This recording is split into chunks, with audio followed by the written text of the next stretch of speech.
দর্শক স্বাগত জানাচ্ছি বিডি আর্কাইভ থেকে। আমি এই মুহূর্তে অবস্থান করছি দাওয়াত ইসলামের 3 দিনের সুন্নাতে ভরা ইজতেমায়।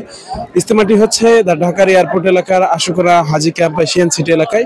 দর্শক সকাল থেকেই কিন্তু জুমার নামাজ আদায়ের জন্য হাজার হাজার লাখ লাখ মুসল্লি কিন্তু ইজতেমা ময়দানে উপস্থিত হয়েছেন এবং শেষ কিন্তু তারা জুমার নামাজ আদায় করেছেন। জুমার নামাজ শেষে কিন্তু এখানে বিশেষ মোনাজাত, সুন্নাতে ভরা ইজতেমার বয়ান, জুমার নামাজের আগে কিন্তু সুন্নাতে ভরা ইজতেমার বয়ান দাওয়াত ইসলামের মুবাল্লিগরা কিন্তু বয়ান করেছেন, ওয়াজ মাহফিল করেছেন।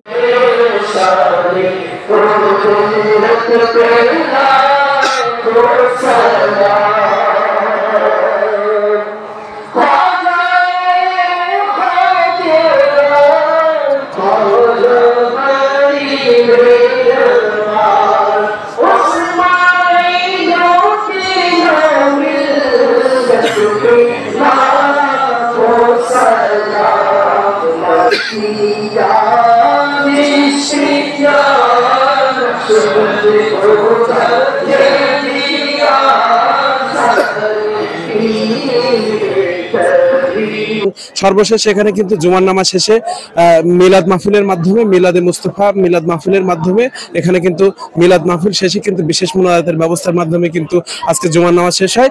3 দিনের এই ইজতেমায় 19, 20, 21, 22 ডিসেম্বর এই ইজতেমায় কিন্তু গতকাল থেকেই কিন্তু সকাল থেকে ব্যাপক মানুষ ভিড় করছিলেন এবং গতকাল দুপুর থেকে কিন্তু এখানে ওয়াজ মাহফিল শুরু হয়েছে। এখানে কিন্তু বিশেষ বয়ান শুরু হয়েছে এবং দাওয়াত ইসলামের মাদানী মার্কাজের মুবাল্লিগরা কিন্তু এখানে বয়ান শুরু করেছেন এবং গতকাল থেকেই বয়ান হওয়ার পর আজকে কিন্তু জুমার নামাজ আদায়ের লক্ষ্যে দেশের বিভিন্ন প্রান্ত থেকে কিন্তু লাখো মুসল্লি দাওয়াত ইসলামের এই ইজতেমা ময়দানে এসে হাজির হয়েছেন এবং দাওয়াত ইসলামের এই ইজতেমা ময়দান কিন্তু একটি অরাজনৈতিক সুন্নি সুফি তরিকতপন্থী সংগঠন এবং এই সংগঠনে কিন্তু বাংলাদেশের বিভিন্ন দরবার, বিভিন্ন তরিকতপন্থী দরবার, সুন্নি দরবার, সুফিপন্থী দরবারগুলো থেকে বিভিন্ন সংগঠন, বিভিন্ন তরিকতপন্থী বিভিন্ন সংগঠন প্রতিষ্ঠান হতে কিন্তু দাওয়াত ইসলামের এই ইজতেমায় সবাই এসে সমাগম হয়েছেন এবং জড়ো হয়েছেন এবং এই ইজতেমা ময়দানে কিন্তু বিশেষ বিশেষ প্রক্রিয়ায় কিন্তু তাদেরকে বিভিন্ন পর্যায়ে শিক্ষা দেওয়া হচ্ছে। যেমন নামাজ শেষে কিন্তু মিলাদ শেষে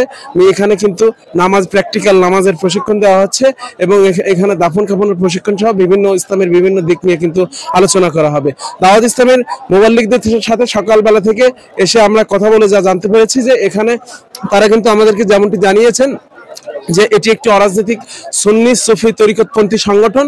এই সংগঠনের মাধ্যমে সুন্নি সুফি তরিকতপন্থী কার্যক্রম, মানবিক কার্যক্রমগুলো হয়ে থাকে এবং দাওয়াত ইসলামের যিনি প্রতিষ্ঠাতা পাকিস্তানের আমির আহলে সুন্নাত যাকে বলা হয়, দাওয়াত ইসলামের মুবাল্লিগরা যাকে আমির আহলে সুন্নাত বলা হয়, ভক্ত আশিকিনরা বলে, মাওলানা ইলিয়াস আত্তার কাদেরী রজবী, তিনি একজন সুফি সুন্নি। তিনি কিন্তু বাংলাদেশে আসার জন্য আশ্বাস প্রদান করেছেন এবং এই বিষয়ে তারা কিন্তু ব্যাপক উজ্জীবিত দাওয়াত ইসলামের ভক্ত আশিকানরা। সকাল থেকে কিন্তু দাওয়াত ইসলামের ইজতেমা ময়দানে ভিড় করছেন লাখো মানুষ। এখন কিন্তু নামাজ শেষে তাদেরকে প্র্যাকটিক্যাল নামাজ শিক্ষা দেওয়া হচ্ছে এবং আগামী আরো 2 দিন কিন্তু দাওয়াত ইসলামের এই ইজতেমা চলবে। ইজতেমাটির অবস্থান ঢাকার এয়ারপোর্ট এলাকার আশুকরা হাজি ক্যাম্প এলাকায়। দর্শক সারাদিন দাওয়াত ইসলামের ইজতেমা ময়দান ঘুরে ঘুরে কিন্তু দাওয়াত ইসলামের সবগুলো বিষয় কিন্তু দেখার চেষ্টা করেছি বিডি আর্কাইভের পক্ষ থেকে। আমি মোহাম্মদ আবিদ হাসান মোহন। সবাইকে ধন্যবাদ বিডি আর্কাইভের সাথে থাকার জন্য।